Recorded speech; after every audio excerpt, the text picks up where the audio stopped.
You chose your next life before dying. Seth's hidden map of rebirth. What if I told you that right now, in another dimension of your consciousness, you're already designing your next life? Not metaphorically, not symbolically, actually designing it. The choices you'll make after death, who you'll become, where you'll be born, what traumas and gifts you'll carry are being sketched in invisible ink while you're still breathing. Most people think reincarnation is something that happens to you, like being shuffled into a new deck after the game ends. But according to Jane Roberts channeling Seth, one of the most controversial spiritual texts ever recorded, that's not how it works at all. Seth taught something far more unsettling. Reincarnation isn't a passive process that begins after you die. It's a continuous creative act you're engaged in at every single moment, most of it hidden beneath the threshold of your waking awareness. Right now, while you're reading these words, there's a larger version of you, what Seth calls your entity, that exists outside linear time, orchestrating not just this life but dozens of others, all simultaneously. Let that sink in for a moment. Your current life isn't random. It's not cosmic punishment or karmic debt being paid.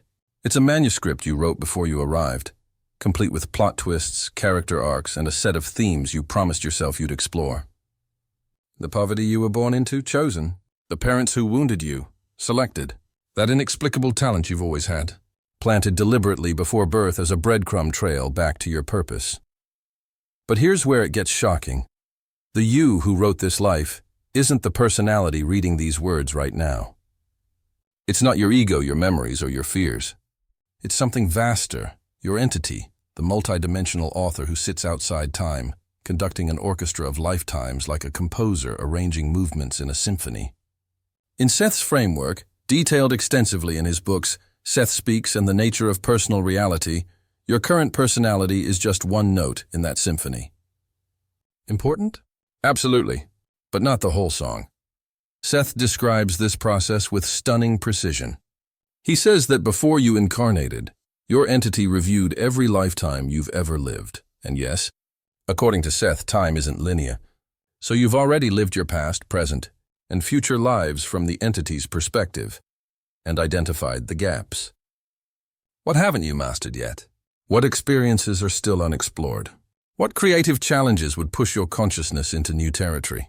Then, like a master game designer, your entity began constructing the parameters of your next incarnation.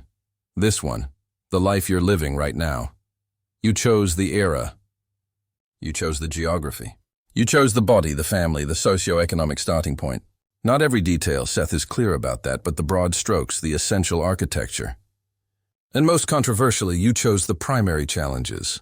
The obstacles weren't imposed on you by an angry deity or cruel universe. They were intentional inclusions in your blueprint, carefully calibrated resistance designed to forge specific strengths. Think of it like a video game. You don't choose level 1 because it's easy. You choose the level that matches your skill and pushes you just beyond your current capacity. That's growth. That's evolution. And according to Seth, that's exactly what your entity does when designing each incarnation. But if you chose this life before birth, the question that haunts everyone who hears this teaching is, what were you thinking? Why would you choose pain? Why would you choose limitation? Why would you choose to forget who you really are and stumble through decades of confusion? And more urgently, what are you choosing for next time? Because here's the part that most spiritual teachings won't tell you. The planning for your next life has already begun. In dreams, in moments of deep meditation, in flashes of intuition that feel like remembering rather than learning, your entity is already sketching the next chapter. The question isn't whether you'll reincarnate. According to Seth, that's a given until your entity decides it's extracted every lesson physical reality has to offer. The question is, are you conscious enough now to influence what comes next? That's what this video is about. Not theory, not belief, but the actual mechanics of how souls choose their incarnations. How you can decode the blueprint you're living inside right now, and how, if Seth is right, you can start rewriting the map even before you die. Stay with me. What comes next will challenge everything you thought you knew about free will, destiny, and the architecture of existence itself. Here's where it gets shocking. Seth describes a moment between death and rebirth that most spiritual traditions ignore, gloss over, or shroud in mystery, the planning session. And this isn't metaphorical. According to Seth, before you reincarnate, before you even begin to narrow down the parameters of your next life, your entity convenes with other entities, what some call soul families, guides, or councils, in a state of expanded awareness that exists outside physical time and space. Seth calls this dimension Framework 2, the invisible blueprint layer of reality where all probable futures exist simultaneously, and consciousness operates without the constraints of linear cause and effect. It's here, in this vast conference room of multidimensional awareness, that your next incarnation is designed. Picture it this way. Imagine a filmmaker sitting with their creative team before production begins. They review the previous films they've made, what worked, what fell flat, what themes were left unexplored. They discuss the story they want to tell next, the emotional beats they want to hit, the message they want to embed. Then they start building the parameters: genre, setting, cast, visual style, pacing. It's collaborative, creative, and intentional. That's what Seth describes happening between lives. Except the film you're creating is your actual existence, and the stakes are consciousness expansion, not box office returns. Your entity begins by reviewing the unfinished lessons from previous lives. And when I say previous lives, remember, Seth teaches that time is simultaneous from the entity's perspective. So these aren't past lives in a linear sense. They're other focus points of the same consciousness, running parallel to your current experience. Your entity sees all of them at once, like watching multiple monitors displaying different films, all featuring variations of you. It identifies the skills and experiences still needed. Maybe in one life you mastered compassion, but never learned boundaries. In another you developed fierce independence, but never experienced vulnerability. In yet another, you understood power, but never tasted powerlessness. Each life is a lesson cluster, a thematic emphasis, and the entity tracks the cumulative wisdom like a student tracking credits toward a degree. Then the construction begins. Seth describes this process in The Nature of Personal Reality with remarkable specificity. Your entity begins choosing variables, geography first. Will you be born into chaos or stability? A war zone or a peaceful suburb? A culture that honors elders or one that worships youth? Each geography offers unique challenges and growth opportunities. A soul wanting to master resilience might choose instability. One seeking to explore creative expression might choose abundance and freedom. Next, historical era. Seth reveals that entities often incarnate repeatedly in certain time periods because they offer concentrated lessons. The 20th century, with its rapid technological acceleration and global conflicts, attracted entities wanting to explore themes of collective transformation, technological ethics, and mass trauma processing. Other entities prefer the slower, more contemplative pace of ancient civilizations where inner development was prioritized over external achievement. Then comes body type. This is where the teaching gets uncomfortable for many people. Seth explains that consciousness chooses its biological vehicle carefully, knowing that physical limitations create specific perceptual biases that serve the learning agenda. A body with chronic pain teaches patience and surrender. A body with extraordinary beauty teaches distraction and superficiality before deeper lessons emerge. A neurodivergent brain offers unique ways of processing reality that can lead to breakthrough creativity or profound suffering, often both. Family dynamics are chosen next. Will you be born into a supportive, nurturing family that provides a stable foundation? Or will you choose friction, dysfunction, even abuse? Seth's answer is jarring. Your worst family traumas were often intentional inclusions in your blueprint.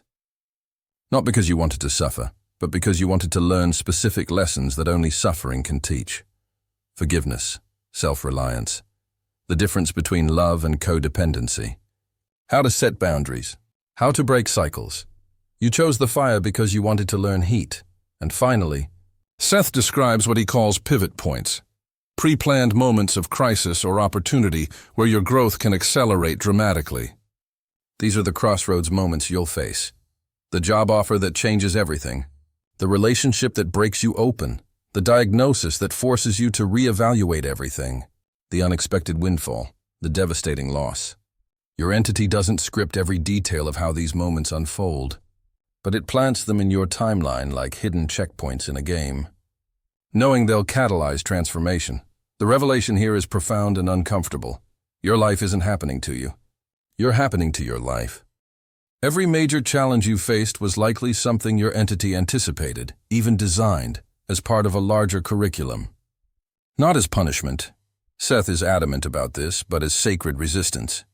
The friction necessary to sharpen consciousness into its next form. And the planning session doesn't end with one entity making solitary decisions. Seth reveals that souls rarely incarnate alone. You travel in what he calls psychic families, clusters of entities who agree to play recurring roles across multiple lifetimes. The person who is your mother in this life might have been your student, your adversary, your lover in others. You're not just planning your own incarnation. You're coordinating with other souls, making agreements about how you'll challenge and support each other. The session concludes when the blueprint feels complete, not rigid, not predetermined, but structured enough to provide direction while leaving room for spontaneous creativity. Then, according to Seth, your entity compresses this vast, multi-dimensional plan into a seed pattern, a blueprint that will unfold in linear time as your physical life, and you forget. The veil drops. You're born into density, limitation, forgetting, and the game begins. But why forget? If you went to all this trouble to design the perfect life, why erase the memory of what you chose? That's the question we're about to answer. And Seth's response will reframe everything you thought you knew about consciousness. Out of infinite possibilities, how does a soul choose one specific life? Think about it. If your entity exists in a dimension where all probable realities exist simultaneously, where time is fluid and every potential life is equally available, what causes it to narrow billions of possibilities down to one singular birth in one specific body at one specific moment in history? Seth reveals what I'm calling the 5 filters, a sequential narrowing process that transforms infinite potential into a single incarnation. This isn't doctrine from Seth's books. This is an interpretive framework inspired by Seth's teachings, a way of decoding the mechanics he describes throughout his material. Filter 1. The lesson cluster. This is the foundation of everything. Before any other choice is made, your entity identifies 3 to 5 core themes left unresolved or underexplored in other lifetimes. These aren't generic lessons like be kinder or work harder. They're specific, nuanced, often paradoxical themes that require a whole life to explore. Examples Seth gives throughout his teachings: learning to embody creative power without dominating others, understanding vulnerability without collapsing into victimhood, mastering forgiveness without becoming a doormat, developing fierce independence while remaining capable of intimacy. Each lesson cluster is like a koan, a riddle that can only be solved through lived experience, not intellectual understanding. Once your entity identifies the lesson cluster, every other choice flows from it. The family, the body, the era, the relationships, they're all selected to create maximum friction and growth around these core themes. Filter 2. The relational web. You rarely incarnate alone. Seth teaches that souls travel in psychic families, clusters of entities who agree to play recurring roles across lifetimes. These aren't soulmates in the romantic sense, though romantic partners often come from this group. They're consciousness companions, beings who have known you across dozens of incarnations and understand your entity's larger journey. In the planning session, your entity looks at the lesson cluster and asks, who from my psychic family would best help me explore these themes? Who will provide the friction I need? Who will offer the support? Who will betray me at the exact moment I need to learn self-reliance? Who will love me so fiercely that I'm forced to open? You don't just choose a life, you choose a cast. And the roles rotate. The person who plays your overbearing parent in this life might have been your devoted child in another. The friend who betrays you might have been the mentor who saved you in a different incarnation. It's not karma in the simplistic sense of payback. It's more like actors in a repertory theater company, taking turns playing different roles to give each other diverse experiences. This means your most painful relationships aren't accidents. They're agreements. And that realization can either devastate you or liberate you, depending on what you choose to do with it. Filter 3. The era selection. Historical context matters more than most people realize.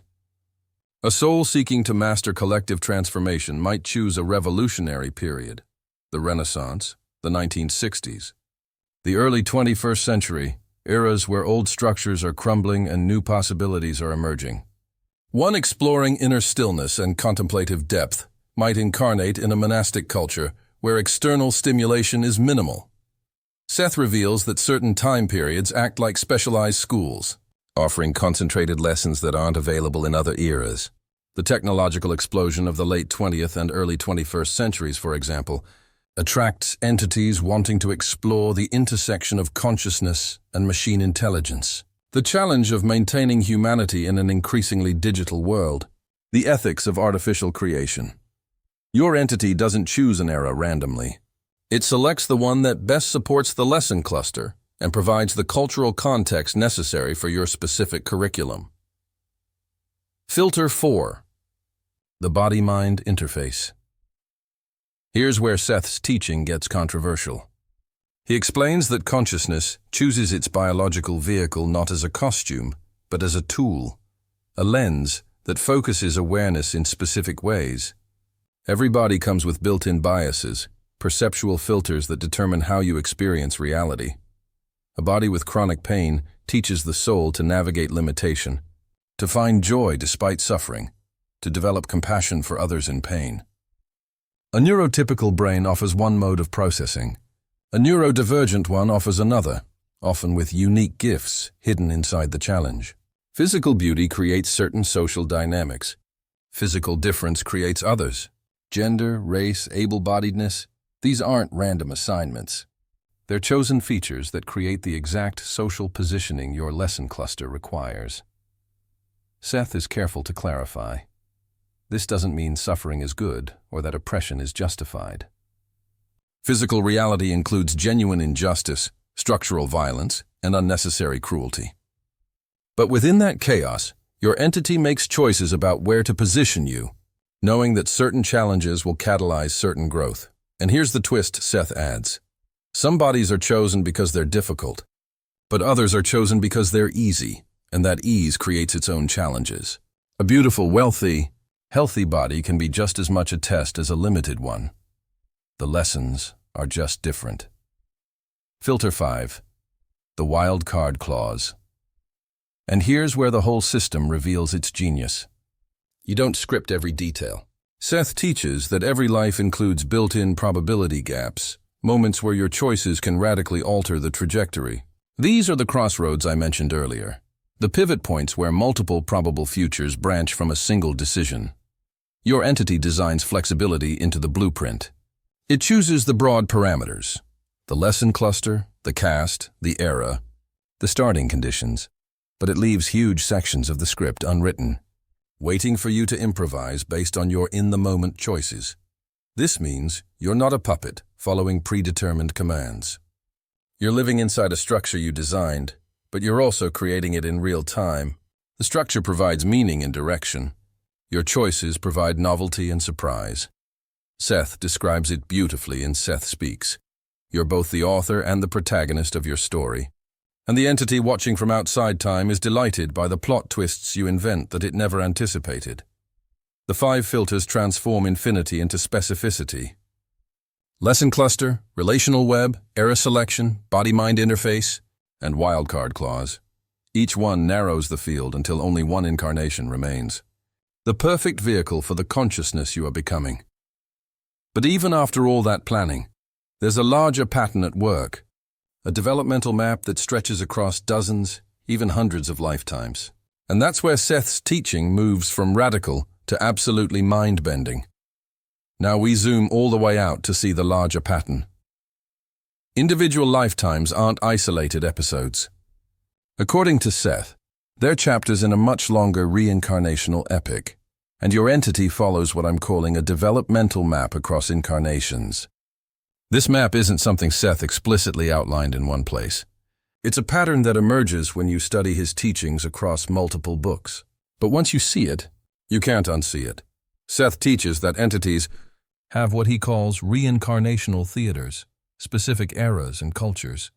Your entity cycles through repeatedly because They offer unique lessons that can't be learned anywhere else. He gives examples throughout his material. Multiple lives in ancient Egypt because that civilization specialized in initiation mysteries and death consciousness.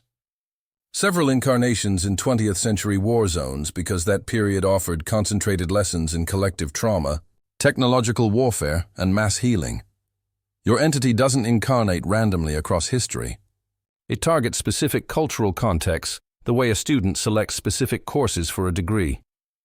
If your lesson cluster involves mastering spiritual authority without dogma, you might cycle through lives as a priest in medieval Europe, a mystic in Sufi Persia, a guru in colonial India, and a spiritual teacher in modern America, each incarnation offering a different angle on the same core theme. Then there's what Seth calls counterpoint lives. This is one of his most unsettling concepts. Your entity deliberately incarnates into opposite extremes back-to-back to experience both sides of a polarity. Oppressor then oppressed. Wealthy then destitute. Famous then invisible. Male then female. Victim then perpetrator. Why? Because consciousness can't truly understand a dynamic by experiencing only one side. You can't master power without understanding powerlessness. You can't embody compassion without knowing cruelty. So your entity designs lives that swing wildly between extremes, and the wisdom emerges not from one life or the other, but from the entity's simultaneous awareness of both. This is where Seth's teaching aligns with ancient wisdom traditions that speak of balance, justice, and the scales of experience. You don't escape consequence. You experience all sides of it, not as punishment but as education. The person who enslaved others in one life might incarnate as enslaved in another, not as cosmic revenge, but as the completion of understanding. Seth also describes what he calls the spiral curriculum. You don't master a lesson in one life. You revisit it across many incarnations, each time at a deeper octave, like returning to the same mountain from different trails. The lesson of forgiveness, for example, might be explored first in a life with minor betrayals, then in a life with devastating betrayal, then in a life where you're the betrayer, then in a life where you're teaching forgiveness to others. Each iteration builds on the previous ones, and the entity accumulates a multidimensional understanding that no single lifetime could provide. And here's where it gets really wild. Seth reveals role rotation. The people in your life aren't strangers. They're members of your psychic family, and you've been dancing with them across centuries. The parent who abused you in this life might have been the child you cherished in another. The partner who abandoned you might have been the friend who saved your life 3 incarnations ago. You agreed to these exchanges before birth. Not to settle scores, but to give each other diverse experiences, to balance the scales of understanding. This isn't about karma in the punitive sense. You were bad, so now you suffer. Seth explicitly rejects that interpretation. It's about consciousness wanting to know itself from every possible angle. Your entity doesn't judge your lives as good or bad. It collects them like data points, each one adding texture and depth to its understanding of what it means to be conscious, limited, creative, mortal, and alive. The map isn't linear. It's not a ladder you climb where each life is better than the last. It's fractal, recursive, alive. Some lives are brutal and short. Others are long and peaceful. Some are filled with creative achievement. Others are marked by quiet service. Your entity doesn't value one over another. It values the diversity of experience. And every life you choose feeds back into the larger design, reshaping what comes next. The suffering you endure in this life might inspire your entity to choose a life of healing service next. The creative breakthrough you achieve might lead to an incarnation where you teach that gift to others. The relationship that broke you open might inform how you love in the next cycle. The hidden map is always being redrawn based on what you're learning right now. You're not following a script carved in stone. You're improvising a jazz composition where the entity provides the key signature and you provide the melody. And each note you play influences the structure of the next song. But there's one aspect of this system that people struggle with more than any other: the forgetting. If you went to all this trouble to design lives, to choose lessons, to coordinate with other souls, why do you arrive with no memory of any of it? Why does the veil of amnesia feel so absolute? Seth's answer is about to reframe everything you thought was a punishment into a sacred gift. If you chose this life before birth, why can't you remember? This is the question that makes people angry. The forgetting seems cruel, like being dropped into a maze blindfolded and then punished for not finding the exit. If your entity designed this perfect curriculum, coordinated with other souls, selected the ideal lessons and challenges, why would it then erase all memory of the plan? It feels like sabotage. And for many people, this is where Seth's teaching stops being empowering and starts feeling like cosmic gaslighting. But Seth reframes the veil of amnesia as essential architecture. Not a flaw in the system, but the feature that makes learning possible. He explains that the erasure of pre-birth memories and past life knowledge isn't a punishment. It's a game mechanic, a necessary constraint that transforms theoretical understanding into lived wisdom. Here's why. 1. You'd lose the authenticity of experience. If you remembered choosing your parents, your trauma, your limitations, the suffering wouldn't shape you the way it needs to. It would become theater, not transformation. Imagine watching a horror movie when you know it's all special effects and actors. The fear isn't real. The stakes are fake. You might appreciate the craft, but you're not changed by the experience. Physical life works the same way. Your entity needs you to believe the stakes are real, to feel the pain as genuinely threatening, to experience the joy as genuinely surprising. If you consciously remembered that you chose your abusive childhood as a lesson in resilience, the wound wouldn't cut as deep. And paradoxically, that means the healing wouldn't transform you as profoundly. Seth is clear. Consciousness learns through immersion, not observation. You have to believe the game is real for the game to change you. 2. You'd collapse under the weight of multidimensional identity. Here's the part that people rarely consider. Seth teaches that your entity is living hundreds of lives simultaneously right now. Not sequentially, simultaneously. From the entity's perspective, you're happening in parallel with dozens of other yous, each exploring different lessons in different eras with different bodies and relationships. If your current personality, the you reading these words right now, remembered all of those lives, the psychic overwhelm would shatter your ability to focus on this incarnation's specific lessons. You'd be paralyzed by the noise, unable to commit to this identity, this story, this set of relationships. Seth uses the metaphor of an actor. When Meryl Streep plays a character, she doesn't bring her personal memories of being Meryl into the role. She submerges so fully into the character that for the duration of the performance, the character's memories, fears, and desires become real. That's what makes the performance powerful. That's what allows the story to work. Your entity does the same with each life. It creates a focal point of consciousness, you, and gives you just enough information to navigate this one incarnation without being distracted by the others.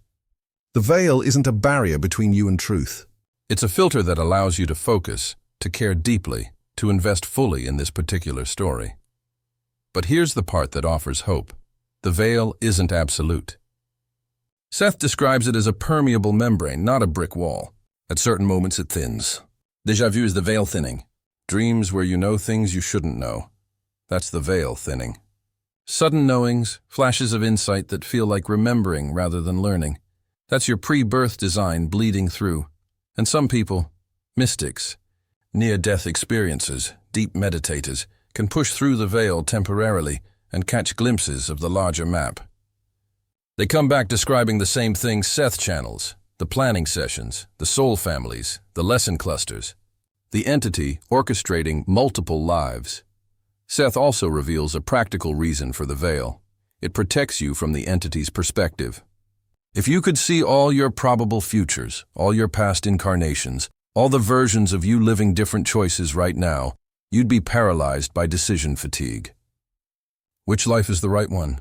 Which choice is best? The veil allows you to act spontaneously, to trust your gut, to make choices based on this moment without second-guessing from a multidimensional perspective.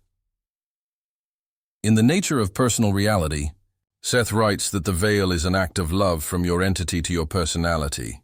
It's the entity saying, I trust you to navigate this life without my constant supervision. I trust you to make choices, to learn from mistakes, to grow in ways I can't anticipate.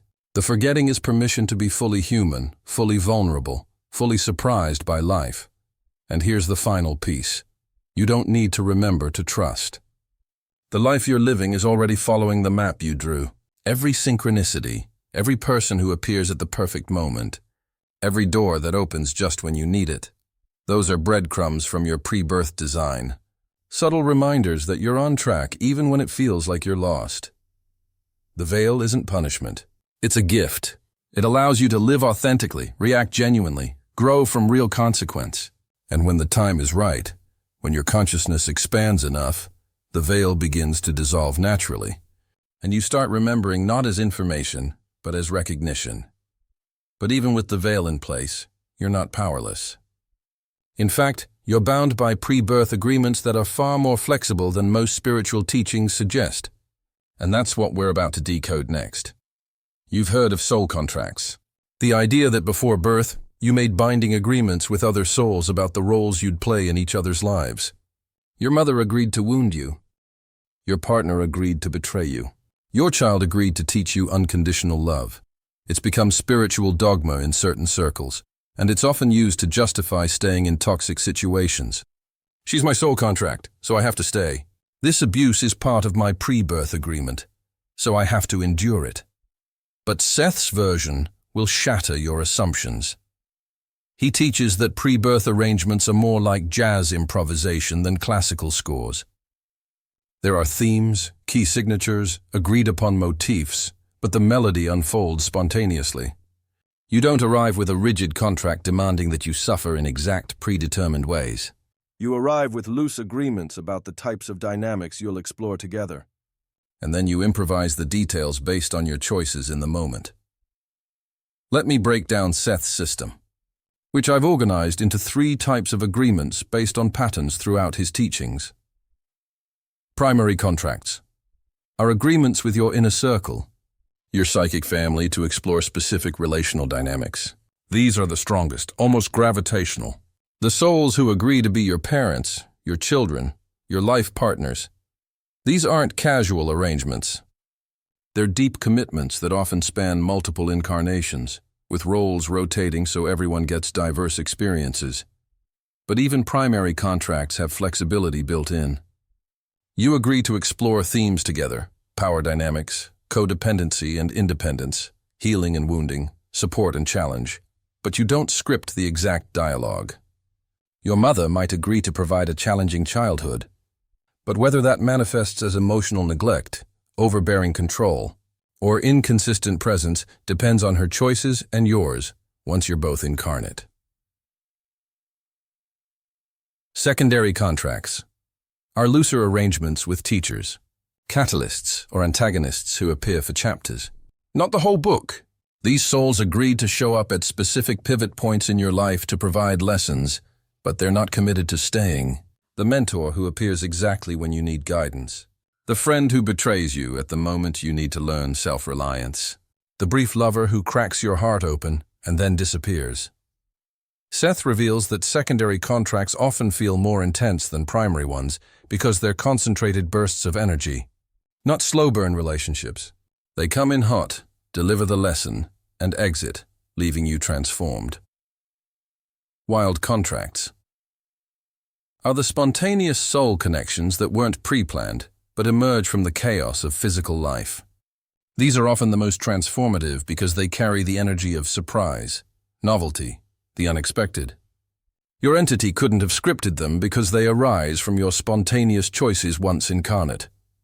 Seth teaches that physical reality has its own creative momentum, and souls can forge new agreements in real time, even mid-life. You meet someone with no prior history, but the resonance is immediate and powerful. That's a wild contract forming. Your entities recognizing an opportunity for growth neither of you anticipated before birth. Now here's the controversial part.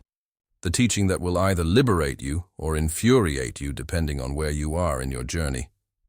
You can renegotiate your contracts mid-life. Seth is explicit about this. That toxic relationship you feel trapped in?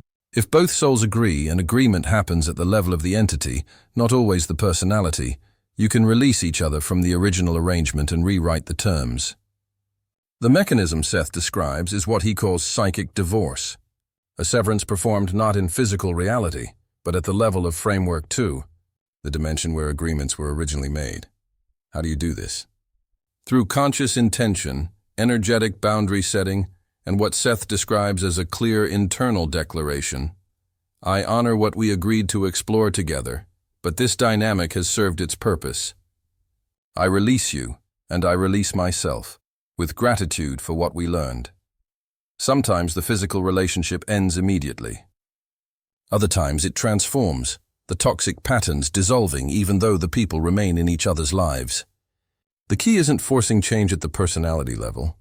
It's communicating at the entity level and trusting the physical reality to reorganize itself accordingly. But here's the razor's edge, and this is where Seth's teaching requires real discernment. Some contracts should be honored, even when they're painful, because they contain the exact resistance you chose to forge your next level of mastery. How do you know which contracts to release and which to honor? Seth's answer is simple but not easy. The ones that still generate aliveness, even painful aliveness, are active curriculum. The relationship that challenges you but also deepens you, that pisses you off but also cracks you open, that feels hard but not dead. That's a contract worth honoring. The ones that feel dead, repetitive, soul-numbing, where you're cycling through the same patterns with no growth, no breakthrough, just exhaustion. Those are contracts past their expiration date. The lesson was learned, the agreement fulfilled, and now you're both just going through the motions because you're afraid to admit it's over. Seth teaches that there's no virtue in enduring suffering that's no longer teaching you anything. Your entity doesn't celebrate your martyrdom. It celebrates your discernment, your ability to recognize when a chapter is complete and close the book with grace. This is where Seth's framework aligns with the deepest principles of balance and justice. Even though he doesn't use those words. Every relationship is an exchange of energy, and when that exchange becomes imbalanced, one person perpetually giving, the other perpetually taking with no reciprocity, no mutual growth, the contract has become corrupted. Not because someone is bad, but because the original agreement has been lost. The practice Seth offers is simple. Sit in stillness. Bring the relationship to mind and ask your entity, that larger version of you that exists outside this life. Is this contract still active? And then listen. Not to your fear, not to your guilt, not to what you think you should feel. Listen to the knowing that arises from deeper than thought. If the answer is yes, stay. Do the work. Honor the resistance as sacred friction. If the answer is no, begin the psychic divorce. Release them. Release yourself. Trust that your entity knew this moment was coming and built it into the design. And sometimes, the most shocking truth is that both answers can be true simultaneously. The contract is complete, and yet you choose to stay anyway, not out of obligation but out of love. Not because you have to, but because you want to. That's when a soul contract transcends its original purpose and becomes something your entity never planned, a spontaneous act of grace. But contracts aren't the only wild card in Seth's system. There's something even stranger happening beneath the surface of your life, something that makes the pre-birth planning session look simple by comparison. And that's the existence of probable lives, alternate versions of you living different choices right now. Here's where Seth's map gets dizzying. Before you incarnated into this life, your entity didn't just design one blueprint. It sketched dozens of probable lives, alternate versions of your incarnation that branch from the same root but flower differently. This isn't metaphor. According to Seth, this is mechanics.